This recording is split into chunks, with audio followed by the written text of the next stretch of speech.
Bonjour et bienvenue sur l'Ardoise où nous allons voir comment identifier les différentes figures de style.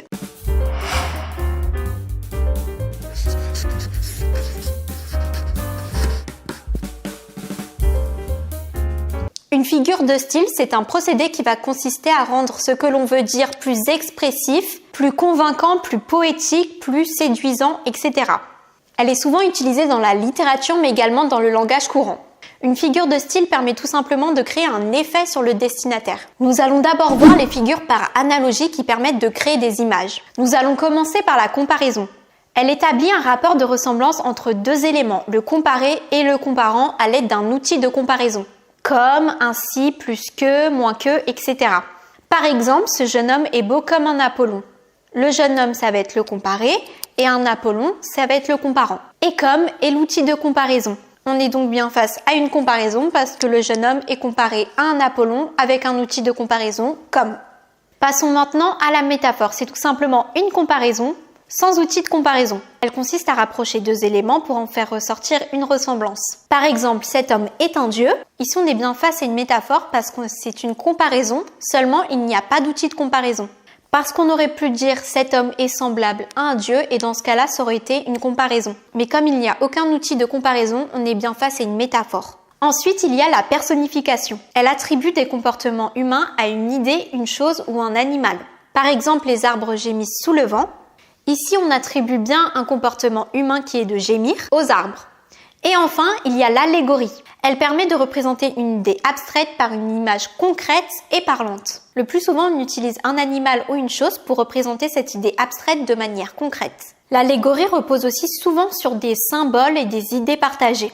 Et parfois, elle peut être repérable facilement par une majuscule. Par exemple, l'allégorie de la mort, qui est une idée abstraite, est représentée par la faucheuse, qui elle est une idée plus concrète.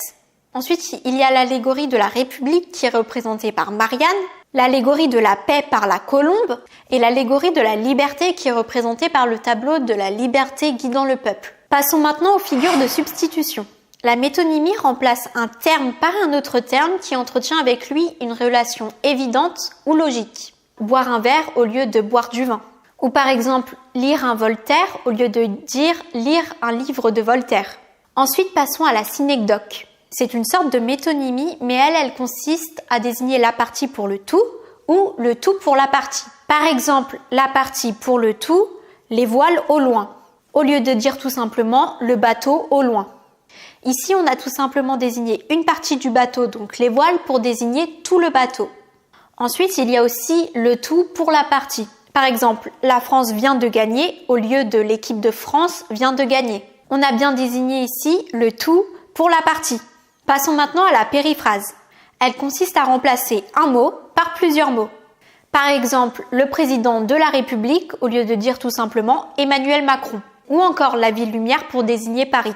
Passons maintenant aux figures d'exagération.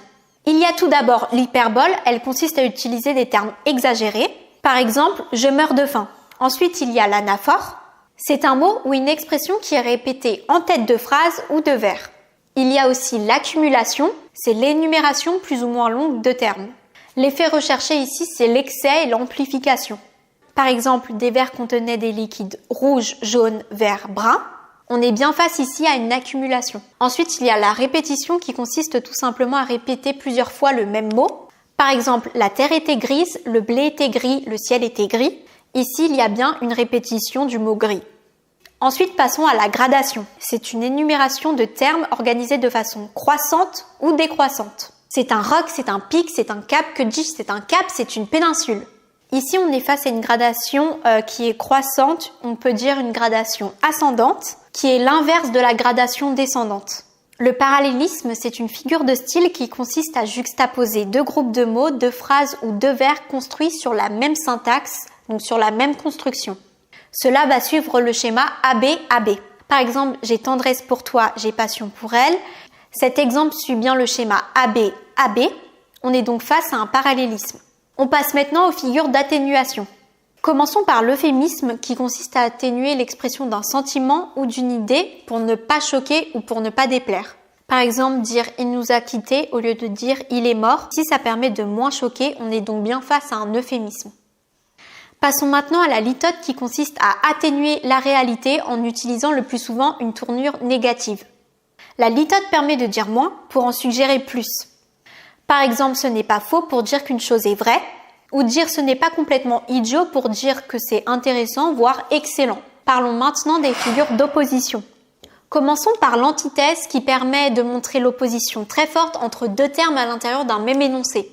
Par exemple, qui aime bien châtie bien, ou ici c'était le paradis, ailleurs l'enfer. Passons maintenant à l'oxymore, c'est aussi l'opposition de deux termes mais ici dans le même groupe de mots. Par exemple, le soleil noir, ici dans le même groupe de mots, soleil va être opposé à noir. Le chiasme, lui, consiste à inverser l'ordre des mots dans la seconde proposition. En fait, c'est tout simplement une reprise inversée de la même structure. Le chiasme va suivre le schéma ABBA. Par exemple, il faut manger pour vivre et non pas vivre pour manger. Ensuite, il y a le paradoxe qui énonce une opinion contraire à l'opinion commune pour surprendre, pour choquer et pour aussi inviter à la réflexion. Par exemple, les premiers seront les derniers. Enfin, il y a l'antiphrase qui exprime une idée par son contraire dans une intention ironique. En fait, on va dire tout simplement le contraire de ce que l'on pense. Par exemple, tu as eu 2 en maths, félicitations. Ou encore, ne vous gênez pas. Et pour finir, il y a les figures sonores qui jouent sur les sons. Il y a d'abord l'assonance qui est la répétition d'un même son vocalique, c'est-à-dire un son qui s'appuie sur une voyelle. Par exemple, et, on, en, un, etc. Ensuite, il y a l'allitération qui est la répétition d'une ou plusieurs consonnes. Et enfin, il y a le paronomase qui est le rapprochement entre 2 homonymes qui se prononcent pareil ou entre 2 paronymes qui se prononcent presque pareil. Merci d'avoir regardé cette vidéo, n'hésite surtout pas à t'abonner à ma chaîne pour me soutenir. Je vais sortir très prochainement une vidéo sur comment analyser les différentes figures de style. Salut!